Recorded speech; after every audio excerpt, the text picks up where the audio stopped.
This morning I will be going over my case study.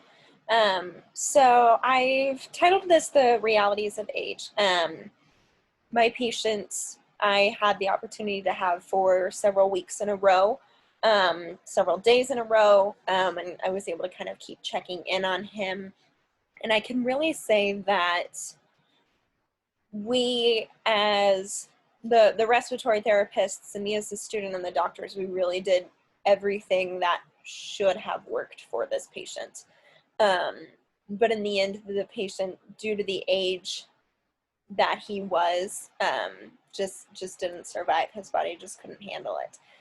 So this one was actually kind of personal for me because I really got to know this patient. So the realities of age. My patients started with pneumonia, and then they got sepsis, ARDS, and then they ended up finding a lesion in his lung. Oops. So my patient was, he actually, it says here 81, but he was 80 when he first came in, and we actually celebrated his 81st birthday in the ICU. So male, 81 years old, 5'5", 68.8 kilograms. He was a full code. He originally had come into the emergency room with shortness of breath, cough, and chest pain. So he came to us from another hospital, just due to the other hospital was pretty small, and they noticed that his respiratory demands were slowly increasing. So they transferred him to us via ground EMS. He presented with cough, chest pain, extreme shortness of breath. He started to run a fever. The only history that he has is of hypertension. So he has no respiratory history. He was never a smoker. Other than the hypertension, he was a very healthy guy. They did do the rapid nasal swab for COVID-19 when he came into our hospital, and it was negative. Several of the therapists that work with him actually wonder if he did actually have COVID-19 because they never retested once he was intubated. So they were never able to get this nasal swab as deep in as they needed to.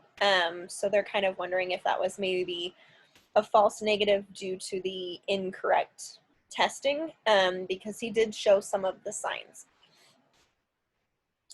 So he was diagnosed with ARDS and sepsis. They also found a lesion on his left lung, which they believe was the reason why he got sepsis in the first place. It was a type of fungal infection, and they were never really able to figure out how he got it, why he got it, what caused it. But they did believe that that was kind of the beginning of the infection that led to sepsis and then ARDS. So here's the diagnosis for the ARDS, the clinical evidence. I'll show his x-ray. There's definitely that ground glass appearance. He has the increased white blood cell count, fever. They did a sputum sample, and there was some very high levels of protein in his sputum. So what we tried to do is we tried to keep up with the bronchial hygiene therapy. He was on Pulmozyme Q4 and Duoneb Q4. And then we did do the ARDS-NET protocol on the vent. For the sepsis, he had increased white blood cell count, again, that fungal infection. And then his labs were just really increased. The nurses were working really hard. It was kind of hard to find his original set of labs because the nurses had him on very specific like electrolyte control to try to get all of his labs normalized as they possibly could.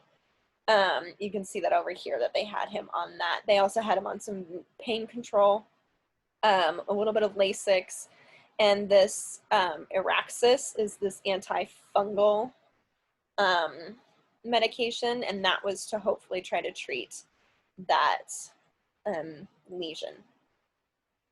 So here are his chest x-rays. So this was when he was admitted. You can see here this kind of ground glass, and over here is that lesion that they were trying to figure out what he got. And then he started out on BiPAP. I had him day 1 up from the ED on a BiPAP. He was doing okay. He was surviving, basically. Bent over, using all of his accessory muscles to breathe, tripoding, trying to get any sort of air that we could through the BiPAP. We did all sorts of BiPAP settings, kind of maxed him out in terms of BiPAP settings. And on the first day, we had tried to talk to him about, possible intubation, and he really didn't want that at first, because he kind of thought once he gets intubated, he didn't think that he would ever be extubated. So we tried BiPAP. This is the x-ray upon admission, and when he was on BiPAP. And then 3 days later, we actually did intubate him, and you can see how much worse he is just in those 3 days. So that really kind of shows how quickly things were progressing. So yeah, so he was brought up to the ICU on BiPAP. He was finally intubated just because he reached the point of exhaustion.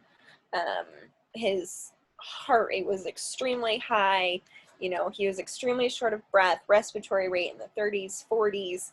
ABGs were worsening, so he finally agreed to be intubated. Once he was intubated, he was having these really severe coughing spells on the vent, where again, respiratory rate would go up into the 40s, maybe even 50s.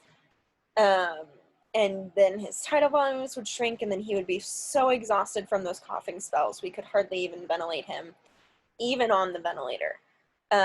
He would completely desaturate. We had him on, I believe, a PEEP of 12 or 15 and 100% FiO2. And he was still only satting 85, 89, maybe. So the RT that I was with spoke to the doctor, and we were going to try giving him a paralytic to kind of suppress that cough and hope that then he could just relax and then just let the vent do the work for him. He was sedated, but he wasn't paralyzed. So we gave him the paralytic, and at about the same time that my proctor stated, now you can watch his tidal volumes rise, he completely decompensated. He crashed. So his tidal volumes that were about 300, 350 before dropped all the way down to 75 to 100 maybe. We were running for the ambu bag, actually. So we had to give him a reversal pretty quickly. His ABG before the paralytic was 7.34, 63, 70, and 33, and it dropped all the way down to 7.15, 102, 100, and 34. So that just really showed how stiff and non-compliant his lungs were. That once we took away that tiny bit of drive that he had, there was just no give in his lungs. So once the paralytic wore off, we actually ended up proning the patient. And he did do a lot better on his stomach. Being proned, that did helped suction out, gets, the secretions moved out of his lungs, helped to kind of just get some of that handled. He did oxygenate better. So that was really nice. So this x-ray was taken after the paralytic was given. Still not looking great at all. So this patient was in the ICU for a total of 3 weeks. And like I said, I was able to follow him basically all 3 of those weeks. Week 1, he was on the BiPAP. A few days later, we intubated him. The next week we tried paralyzing him because he just wasn't doing great. That didn't work, but then we were able to sedate him enough that we could prone him, and things looked like they might start to kind of improve.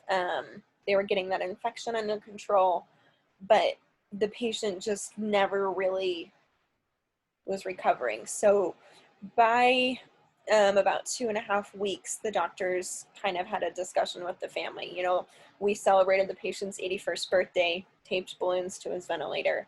Um, but they kind of discussed with the family, you know, we can trach him and put him in a long-term care facility. He will be on a ventilator for the rest of his life. Or do we want to switch to comfort care measures? And after 3 or 4 days, the family did decide that they wanted to go ahead and switch to comfort care measures. And so this one, like I said, was really just kind of showed the realities of what age does to your patients. You know, this patient was healthy before he came in, really, you know, had a history of hypertension, but no other major health history issues or anything like that, but just he was 81 years old. And when you get hit with pneumonia and then a lesion and then sepsis and ARDS, it's just so hard for the elderly to recover from that. So we did end up withdrawing care and the patient did pass away. So I was kind of looking into it, and only 37% of patients the age of 70 or above are actually ever discharged from the hospital after being placed on mechanical ventilation. So most of the time, they do end up passing away on the ventilator or, you know, after the ventilator is withdrawn. And then the mortality rate of ARDS among elderly patients is as high as 69 to 80%. And people aged 65 years and older is about roughly 12% of the American population and 65% of sepsis cases in the hospital. And I was reading that happens because really almost anything can cause sepsis in the elderly population. It's so easy for them to get an infection. I read stories about people who got sepsis from a mosquito bite that they scratched and it got infected, or, you know, they just get a cold and then it develops into pneumonia, kind of all of these things. So it's really common to get sepsis. And then, of course, being that older age, it's less likely that they will recover from it. And then here are my sources. So thank you so much for listening.